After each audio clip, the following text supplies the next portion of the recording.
이 시간에 함께 하나님의 말씀을 보겠습니다. 하나님 말씀은 사무엘상 7장 12절의 말씀입니다. 우리 하나님 말씀을 함께 한 목소리로 봉독하겠습니다. 사무엘이 돌을 취하여 미스바와 센 사이에 세워 이르되 여호와께서 여기까지 우리를 도우셨다 하고 그 이름을 에벤에셀이라 하니라. 아멘. 에벤에셀, 우리가 참 많이 듣고 알고 있는 단어인 것 같습니다. 에벤에셀의 하나님. 이 에벤에셀이라고 하는 것은 도움의 돌, 그런 뜻이 있죠. 그리고 우리가 잘 아는 바와 같이 또 우리가 자주 사용하는 그 뜻대로 도우시는 하나님의 의미를 갖고 있다, 이렇게 말씀을 드릴 수가 있습니다.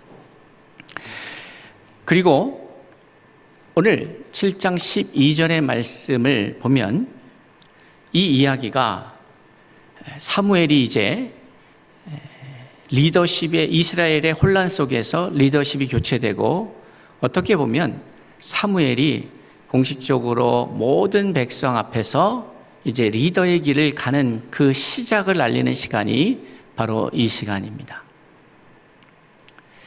그래서 오늘 12절의 말씀을 보면 사무엘이 돌을 취하여 미스바와 센 사이에 세워 이르되 여호와께서 여기까지 우리를 도우셨다, 이렇게 표현을 합니다. 여기까지 우리를 도우셨다. 사무엘은 지금 이제 이스라엘 백성의 새로운 리더로 세움을 받고 그 리더십을 발휘하고자 그 시작을 알리는 시간에 섰습니다. 그러면서 그가 이야기하는 것은 여호와께서 여기까지 우리를 도우셨다. 이 짧은 문장 속에 매우 구체적이고 명확한 이야기들이 담겨져 있습니다. 누가? 여호와께서. 어디까지? 여기까지. 누구를? 우리를 어떻게 하셨나? 도우셨다라고 말하고 있는 것이죠.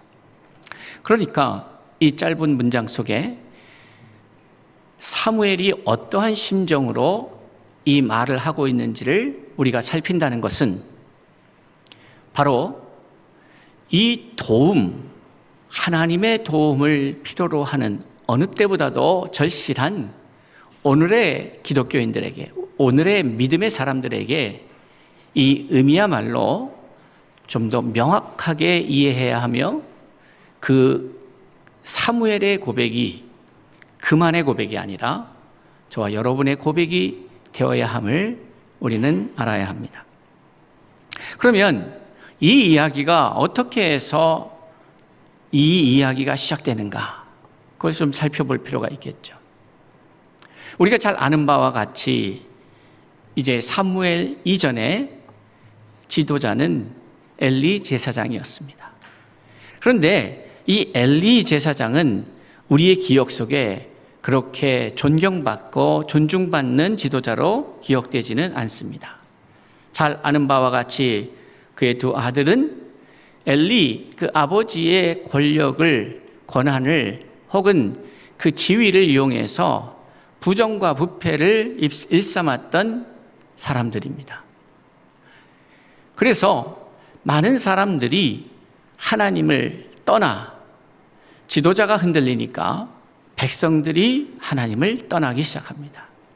제멋대로 자기 소견대로 행하였다고 하는 것이 우리가 이 이야기를 이해하는 데에 어떠한 이스라엘의 상황이었는지를 알 수 있는 중요한 단초가 되죠. 그래서 그 결과 어떠한 일이 벌어지느냐, 여러분 잘 아는 바와 같이 바로 직전의 상황이죠.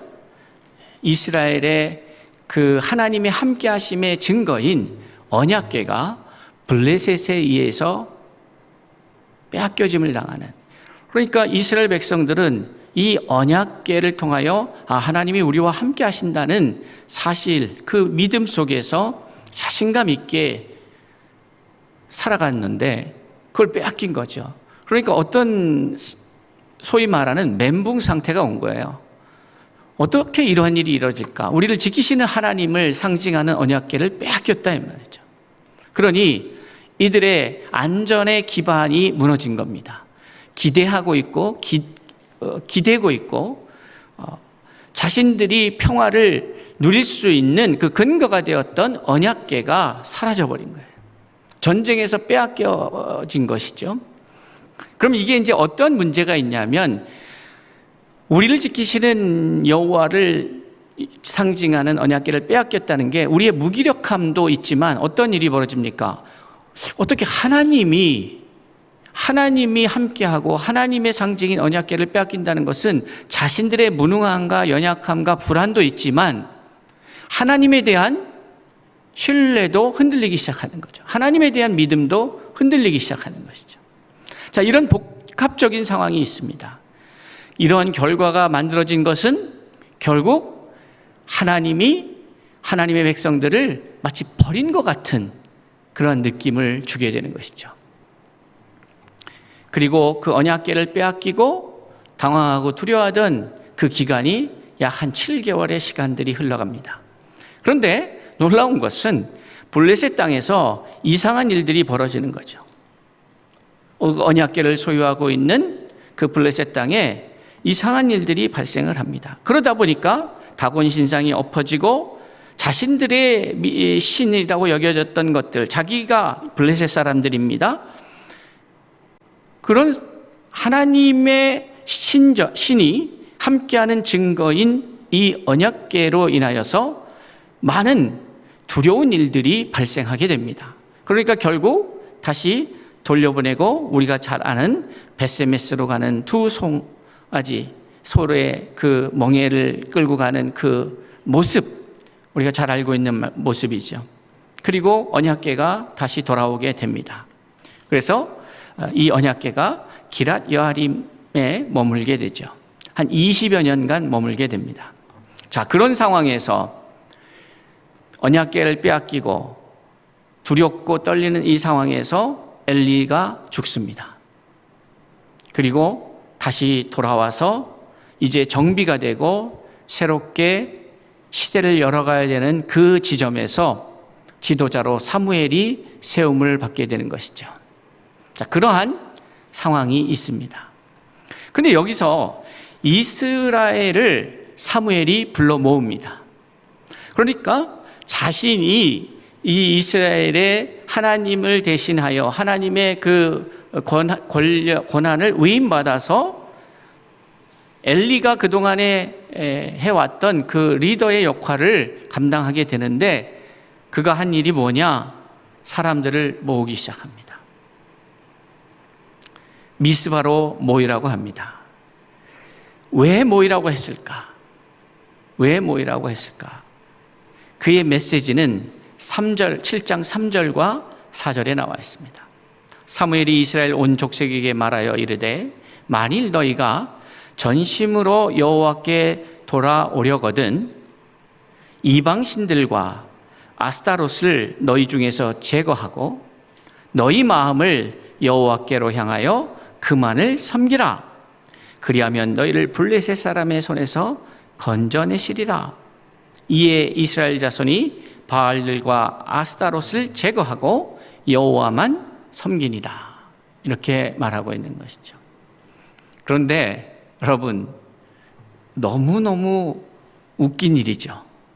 왜냐하면 이들은 언약궤를 붙잡고 언약궤를 빼앗겼을 때의 멘붕 상태가 되고 언약궤가 있으면은 힘이 나고 이런 백성이었는데 어떻게 사무엘이 자신의 리더십을 발휘하기 위해서 시작하는 그 시점에서 너희들은 이방신들과 아스타롯을 너희 중에서 제거하라라는 말을 할까요? 이 말은 얼마나 이스라엘 가운데에 이 우상 숭배가 팽배하고 있는지를 말하고 있는 것이죠.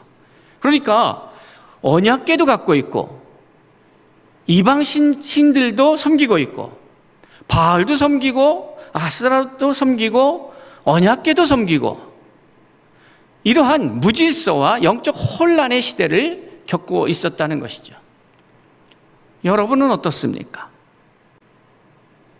이스라엘 백성이 하나님을 외면하고 하나님을 안 믿고 하나님을 버리고 바알신을 섬긴 게 아니라 그들 안에는 제사장도 있고 제사도 역시 드렸고 여전히 종교적 활동을 하고 있었습니다. 그러면서도 그들 마음 가운데에는 다른 데가 있는 것이죠. 그들의 마음이 바알에게, 아스타롯에게 가 있었기 때문에 오늘 새로운 시대를 열어가면서 사무엘은 그들에게 메시지를 던지는 거예요. 자, 그럼 여기서 우리가 살펴봐야 합니다. 이것이 당시에 시기적으로 봤을 때에는 이 시점이 언제냐면 BC 10세기 정도 되겠죠. 1000년 정도, 10세기, 11세기 이때의 이야기입니다. 그러니 지금으로부터 3000년 전 얘기예요. 그 3000여 년 전에 이들만의 문제였을까? 아니면 지금 2022년도를 살아가고 있는 저와 여러분에게는 이러한 문제는 없는가? 하나님도 알고 매주 예배도 드리고 하는데 그 마음 가운데에 또 다른 신들이 자리를 잡고 있지 않는가? 특별히 오늘 이 시대는 자본주의 시대입니다. 그러니 자본이 신이에요. 만몬 신을 섬기고 있는가? 물질의 신을 섬기고 있지 않는가? 풍요의 신을 섬기고 있지 않은가? 우리가 어떤 신이라고 말하고 있지는 않지만은 따로 종교를 만들어서 그곳에 매주 정기적인 예배를 참석하고 있지는 않지만은 교회에 나오고 신앙생활을 한다고 하면서 우리의 마음 한켠에 자리 잡고 있는, 아니 더 많은 부분을 차지하고 있는 것이 바로 오늘 언급되고 있는 바알과 같이 아스타롯과 같은 이방의 신, 하나님이 아닌 자신들이 만들어낸 신. 여러분 기억하십시오. 이방 신들은 사람이 만든 신입니다. 하나님은 당신을 가리켜 스스로 있는 자라, 창조되었거나 만들어진 존재가 아니라 스스로 있는 자라라고 말씀하셨는데, 그 외에 이 땅의 모든 것들은 사람이 만든 신입니다. 사람에 의해서 창조된 신이다 이 말이에요.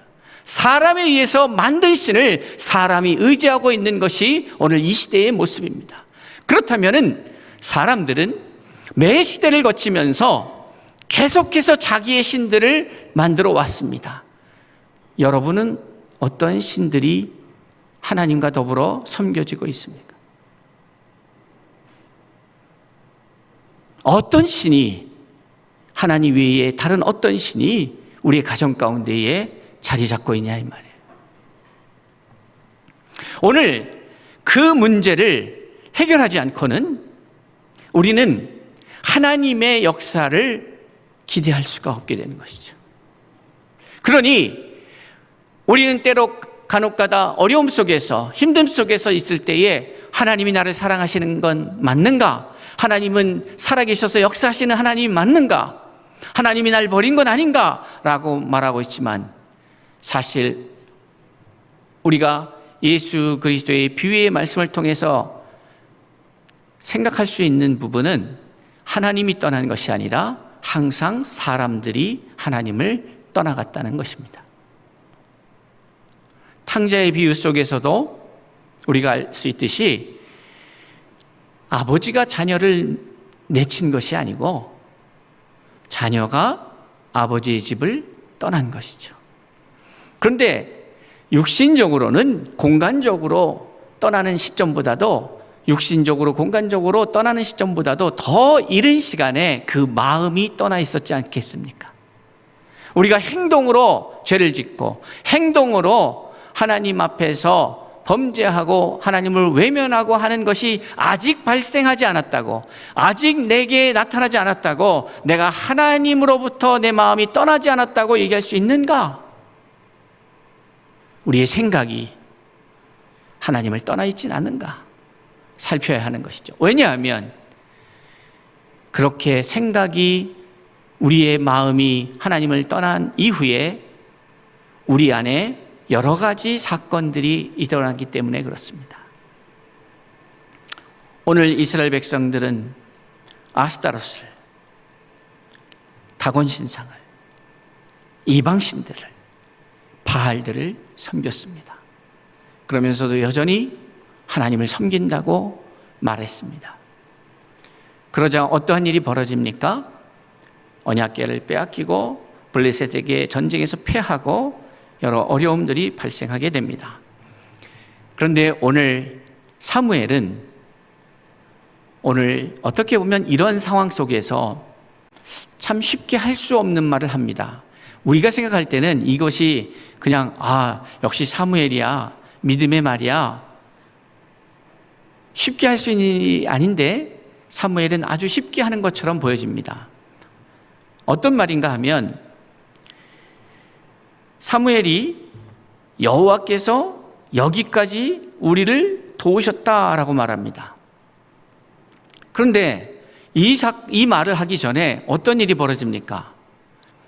전 리더십에 있던 지도자가 의자에 앉아있다가 고꾸라져서 넘어져서 목이 부러져 죽는 사건이 일어납니다. 그런데 그렇게 된 이유가 뭐예요? 언약궤를 빼앗기는 사건이 일어납니다. 하나님의 택하신 백성들이, 선민들이, 이스라엘이 블레셋과의 전쟁에서 패합니다. 자, 이러한 과정이 있었던 거예요. 그런데 그러한 실패요, 처참한 상황이 발생한 거죠. 그런데 지도자가 나서서 이곳까지 여호와가 우리를 인도하셨다, 이 말이 먹히겠습니까? 아니, 우리가 좀 더 긍정적으로 생각한다면 그래도 언약궤가 찾아져 왔지 않느냐? 예, 맞습니다. 그런데 언약궤가 찾아져서 온다는 의미 속에는 빼앗겼다는 의미가 있는 거 아니에요. 빼앗길 수 없는데 어떻게 하나님을 잃어버리고 어떻게 하나님의 궤가, 언약궤가 이방인들에 의해서, 불신자들에 의해서 빼앗길 수 있을까? 이러한 질문을 또 냉철하게 아주 비판적으로 하는 사람들이 그 시대에는 없었을까? 있었을 것 같습니다. 이런데도 이제 언약궤 하나 돌아왔다고 우리가 이 모든 것을 하나님이 여기까지 우리를 인도하셨다라고 얘기할 수 있는가? 여러분의 생각은 어떠십니까? 그렇게 물는 사람들도 있었을 것 같습니다. 그런데 사무엘은 어떻게 사람들이 생각하는지와 상관이 없이 자신이 이 상황을 어떻게 이해하고 있는지를 고백하고 있는 것이죠. 오늘 이 말 속에는 마치 과거의 일을 돌아보면서 과거에 하나님이 우리를 인도하셨다, 이렇게 말하는 것 같습니다. 이 이야기는 주로 어떤 때에 쓰냐면 이제 은퇴를 앞둔 분이 에베네셀의 하나님을 찬양합니다. 지금까지 이곳까지 인도하여 주셨습니다. 이렇게 말하는 것이 자연스러울 것 같습니다. 그런데 사무엘은 이제 새로운 시대를 열어가는 시작에 선 사람이죠. 그런데 그가 이렇게 말하는 거예요. 그러면 이 말이 사무엘에게는 어떻게 이해되는 것입니까? 어떠한 상황과 과정이 있었을지 우리가 잘 알고 있습니다. 아니, 어떤 경우는 내가 알지 못하는 상황도 있었습니다. 그런데 지금 우리는 이곳에 이렇게 서 있습니다. 이곳에 이렇게 서 있다라는 것이 어떠한 과정이 있었는가 상관없이 하나님이 하신 일이라고 믿고, 그렇다면 이제 내가 하나님의 명령 속에서 이스라엘의 지도자로 세움을 받고 새로운 리더십을 발휘하며 나갈 때에 나는 어떠한 자세로 가느냐? 하나님이 나와 함께 하심을 믿고 나아가겠다라고 하는 선언적 의미의 고백이 이 에벤에셀의 고백이죠. 그러니까 지금까지 어떠한 것을 행하셨다라고 하는 것을 높이기보다는 지금까지 행하신 그 일을 나는 믿기에 앞으로 행하실 하나님을 기대합니다라고 하는 고백이 더 큰 비중을 차지하는 것이죠. 저는 오늘 모든 전망을 하는 사람들이, 경제 전문가들이든 정치가들이든 모든 사람들이 내년의 시기를 예측하면서 다 불황이다, 경기가 어렵다, 어려움이 올 것이다 라고 합니다. 에베네셀의 하나님을 기억하십시오. 지금까지 이곳까지 인도하신 하나님께서 내일도, 다음 주도, 내년도 다가오는 모든 시간 속에서 저와 여러분과 함께 하심으로 하나님의 인도하심의 은혜가 실시간으로 고백되어질 수 있기를 주의 이름으로 축복합니다. 하나님의 은혜는 실시간 고백이어야 합니다. 그랬었다가 아닙니다. 그럴 것이다가 아니죠. 하나님의 은혜라고 하는 것은 이것저것 다 구체적으로 얘기할 수 있지만 한마디로 얘기한다면 그분이 우리와 함께 하신다는 것입니다. 함께 하시는 은혜죠. 언약궤를 빼앗겼다는 것은 하나님이 더 이상 함께 하고 있지 않다라는 의미예요. 그런데 언약궤가 돌아왔다는 의미는 하나님이 이제 함께 하고 계시다는 의미예요. 그러니까 이제 그동안에 어떻게 해왔는지의 문제가 아니라 앞으로 어떻게 행하실지에 대한 문제로 이 에베네셀의 이야기가 이야기되고 있다는 것이죠. 자, 여러분의 내일은 어떻습니까? 전망이 밝습니까? 미래가 어떻습니까? 상관이 없죠. 왜냐하면 그것이 상황이, 환경이 어떠한지가 중요한 것이 아니라 그 시간에 내가 누구와 함께하고 있는가의 문제인 것이죠. 그러니 이 부분에서 우리가 조금 더 우리의 마음을 흐트러뜨려서는 안 되는 것이에요. 이방신을 섬긴다, 우리가 다른 신을 섬긴다, 우상을 섬긴다고 하는 말을 복잡하게 생각할 것도 없고, 뭐 거창한 것 이야기도 아닙니다. 우리가 이웃 나라들에 보면은 우상 숭배가 만연되어 있는 이웃 나라들을 보면은 집안에 각 자기의 섬기는 신들을, 우상들을, 뭐 상들을 모셔놓고 뭐 있다고 하잖아요. 그러면 우리는 이렇게 생각하겠죠. 우리 집에는 그런 거 없어요. 그러니까 나는 우상 숭배 아니에요 라고 말할 수도 있지 않겠어요. 그러나 우상 숭배는 뭡니까? 여러분의 마음의 생각이 다른 데로 향하고 있는 것이에요. 하나님이 아닌, 성령이 아닌, 말씀이 아닌 다른 곳에 우리의 마음을 두는 것을 우상 숭배라고 하는 거예요.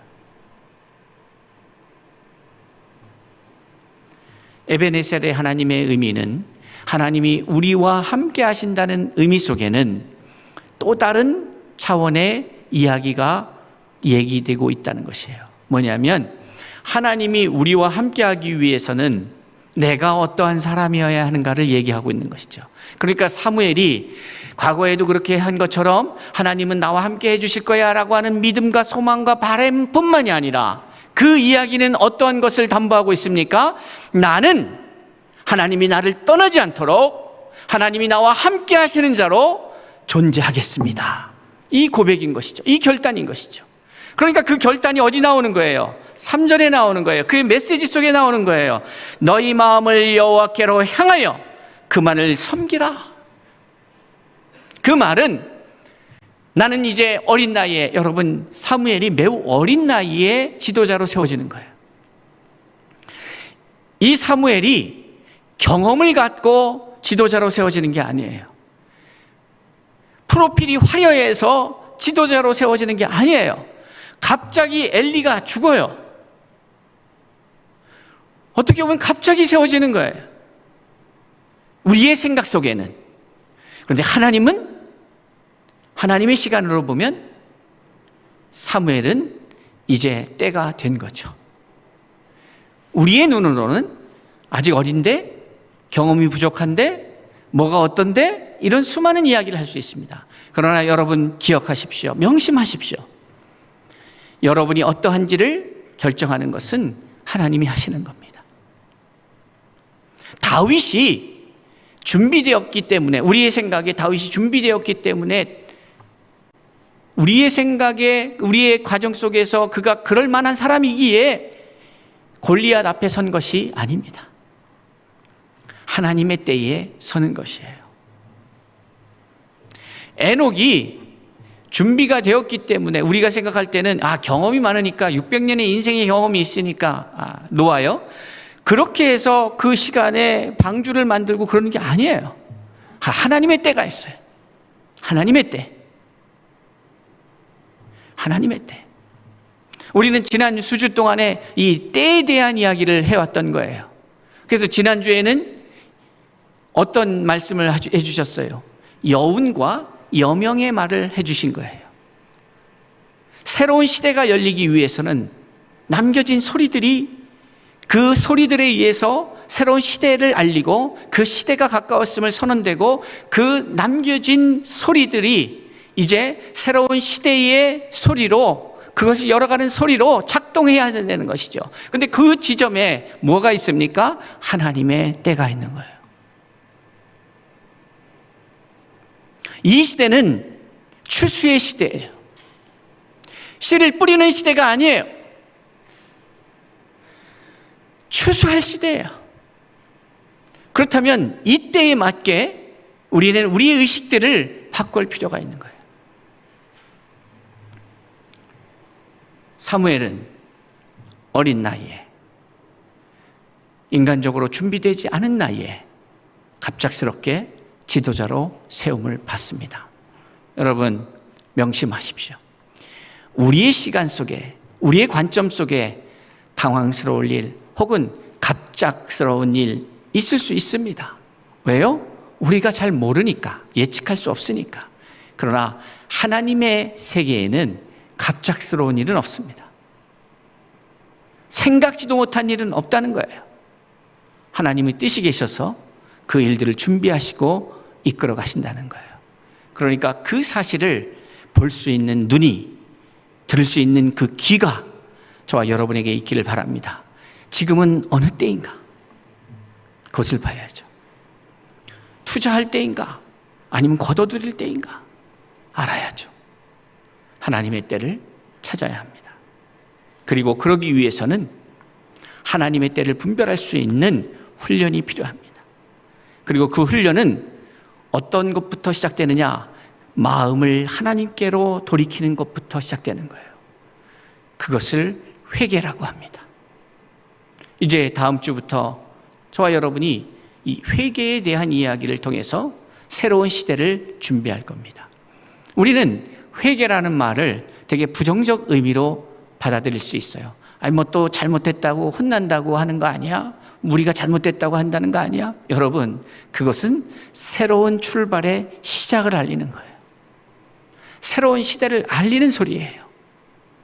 그러니 내가 나를 점검하고 무엇이 부족한지, 무엇을 채워야 하는지, 무엇이 버려져야 하는지를 점검하고 정비하고 이제 새 시대를 향하여 나아가야 한다는 것입니다. 그러니 그것은 필수지 선택의 문제가 아닙니다. 회개의 문제는 여러분에게 필수지 선택의 문제가 아닙니다.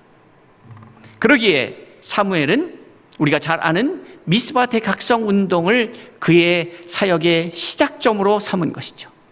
왜? 그것이 없이는 새로운 시대를 열어갈 수가 없기 때문에 그렇습니다. 여러분, 우리 교회는 무엇을 회개해야 하는가? 나는, 우리 가정은, 우리의 기업은, 나의 일터는 무엇을 하나님 앞에 회개해야 하는가? 그것이 명확하게 정리가 되어야 새로운 시대를 열어갈 수 있다는 사실입니다. 사랑하는 성도 여러분, 다시 말씀드립니다.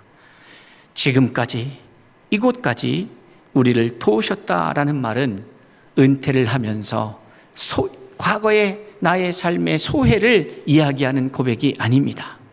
이것은 새로운 시대를 열어가며 시작하는 희망찬 고백입니다. 그리고 이 고백은 하나님이 우리와 함께 해주실 거야 라는 소망이 아닙니다. 이것은 내가 하나님이 함께하는 자가 될 거야 라고 하는 결단의 메시지인 것입니다. 이러한 결단들이 저와 여러분 가운데 있기를 바라요. 그것은 새로운 시작을 위해서 그렇습니다. 그렇다면 이제 하나님은 여러분에게 구체적으로 그러한 시간들을 마련해 주실 거예요. 무슨 말인가? 여러분, 참 제 자신도 돌이켜보면 그렇습니다. 뭔가 자발적으로 깨닫고 의도적으로 자진은 하는 마음으로 나아가서 그러한 시간들을 가지면 좋은데 때로 우리가 그렇게 못할 때가 있죠. 그래서 하나님께서는 그런 시간을 주셔요. 생각할 시간을 주셔요. 때로는 건강상의 문제로, 또는 경제적인 문제로, 때로는 관계의 문제로, 어떠한 일로 인하여서 어떤 문제가 발생을 해요. 그러면 어떻게 됩니까? 우리가 그때서야 하나님, 뭐가 문제죠? 하나님 앞에 서게 돼요. 바라는 것은 그 전에 우리가 미리 알아서 하면 좋겠죠. 그런데 그렇지 않아서 때로는 내 안에 어떤 문제가 예상하지 못했던, 계획하지 않았던 일이 발생한다면 그것이 낙심의 문제가 아니라 하나님이 나를 다루시는 기회인 것을 기억하셔서 그 기회를 통하여 저나 의복의 기회 삼으실 수 있기를 바랍니다. 기도하라고 부르시면 기도하면 되잖아요. 기도하라고 부르시는데 그것도 못 알아차리고 딴짓하는 게 문제지, 기도를 통하여 하나님의 역사가 우리에게 예비되었음을 봐야 하는 것이죠. 이스라엘 백성들은 문제가 뭐였냐면 이것을 반복하는 거였어요. 우상 숭배를 계속 반복하는 거예요. 어려움을 당하면 하나님께로 나왔다가 문제가 해결되면 또다시 세상으로 가고, 이것이 반복되는 거예요. 여러분, 신앙생활 반복하는 거 아니에요. 자라가야 되는 거예요. 어제와 똑같이 오늘을 살아서는 안 돼요. 오늘 나는 어제보다 나아져 있는 모습이어야 해요. 그리고 내일 나는 더 나아진 모습으로 나아가야 해요.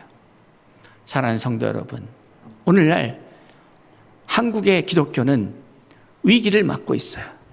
우리가 아니라고 얘기해도 의미가 없어요. 무슨 위기냐? 교회가 없어지고 무슨 사건, 사고가 나고, 이게 위기가 아니에요. 진짜 위기가 뭐겠어요? 믿음의 사람들, 여러분이 그거는 확인할 수 있는 거예요. 내 삶에, 내 순간순간의 일상에 하나님의 생명력이 꽃피우고 있는가? 그걸 보면 돼요. 뭐 누가 어땠나, 어떤 교회가 부흥하느냐, 어떤 교회는 안 되느냐, 갈라졌느냐, 싸우고 있느냐, 이게 문제가 아니고 그 현상을 통해서 진단하는 게 아니라 나는 어떤가예요. 나는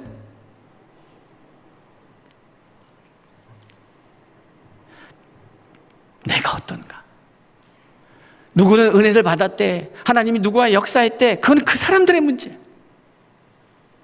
여러분 안에 다윗이 어떻대, 모세가 어떻대가 아니라 나는 지금 하나님 말씀 앞에서 어떤 자인가. 그것이 명확하지 않는다면 우리는 얼마나 안타까운 시간 속에 있는지를 깨달아야 합니다. 그 누구보다도 사모하는 마음으로 하루하루의 시간을 살아내셔야 합니다. 하나님의 역사가 우리 모두에게 일어나기를 소망해 봅니다. 여러분, 저는 2023년, 이게 상징적인 의미예요. 그러니까 앞으로 저의 10년을 돌아보면서, 과거의 10년을 돌아보면서 앞으로의 사역을 제가 준비하고 있다고 가끔 여러분에게 말씀드린 거 기억나십니까? 그런 적이 있습니다. 올 1년 동안에 저의 화두는 계속해서 그걸 생각하는 거예요. 지난 10년을 나는 이렇게, 하나님이 나에게 이런 말씀을 주셨고 이것을 붙잡고 나왔다고 생각하면서 달려왔어요. 그런데 그 과정 속에서 내가 그것을 잘 담아냈는지, 제대로 왔는지, 어떤 부족함은 없는지를 살피는 시간을 갖고 있습니다. 그러면서 더 중요한 것은 뒤에 어떻게 걸어왔는지를 살피는 것도 중요하지만 지금의 나를 확인하고 이제 나는 어떻게 걸어가야 될 것인지에 대한 그것이 저에게 있어서 떨리는 심정으로 준비하고 있는 화두입니다. 그런데 답을 얻었습니다. 여러분에게는 이게 복된 거예요. 제가 답을 못 얻으면 여러분도 혼란스러우니까. 그런데 답을 얻었다 이 말이에요. 기뻐할 때는 기뻐하시고 반응할 때는 반응하시고.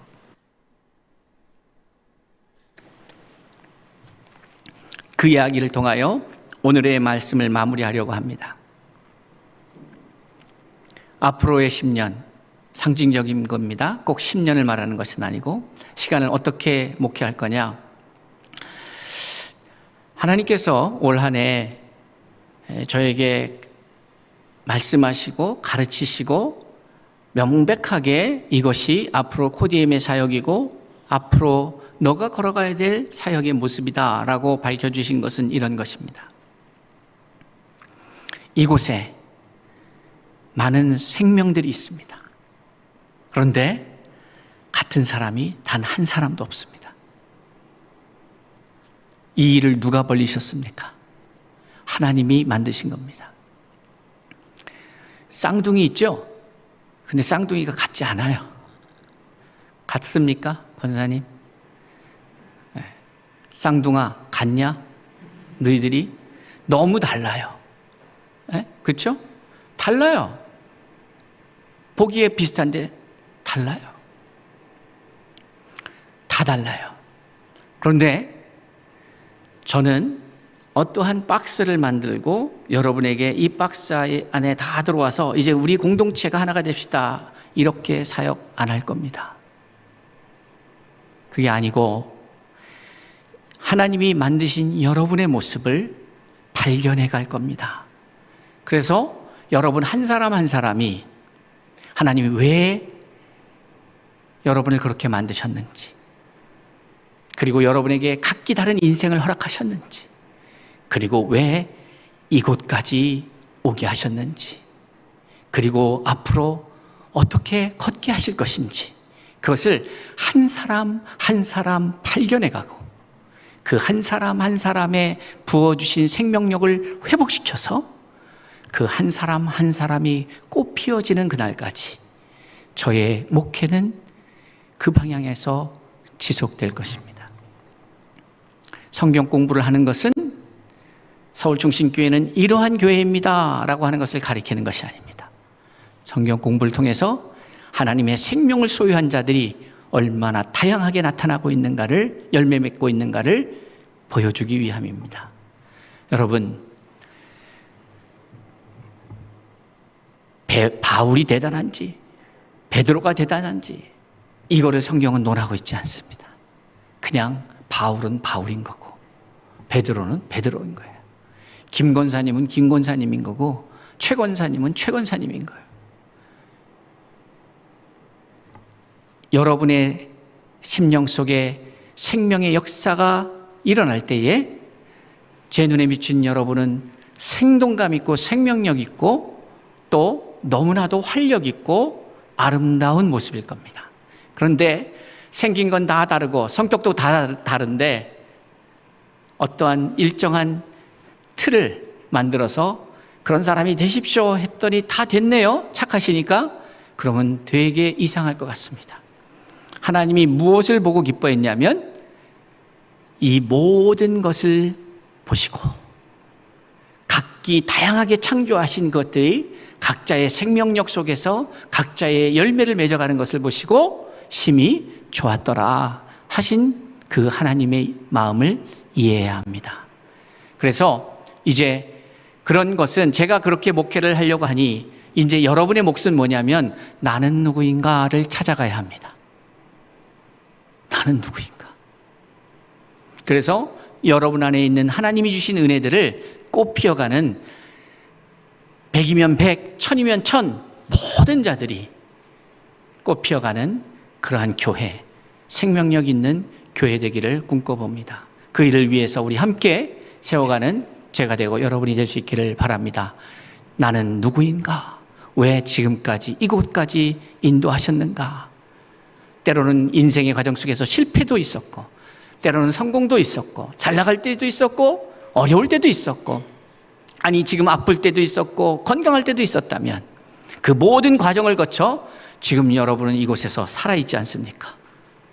하나님의 뜻이 무엇인지, 나의 모습으로 나를 이곳에 있게 하신 하나님의 뜻이 무엇인지, 그 에베네셀의 하나님은 앞으로 나를 꽃 피우며 주님 오시는 그날까지 나의 삶을 살게 하실 텐데 그 살아야 할 나의 삶은, 나의 인생은 무엇입니까?를 묻고 확인하는, 발견하는, 그래서 생명력 있게 꽃피우는 제가 되고 여러분이 되고 우리 모든 코디엠의 식구들 될 수 있기를 주의 이름으로 축복합니다.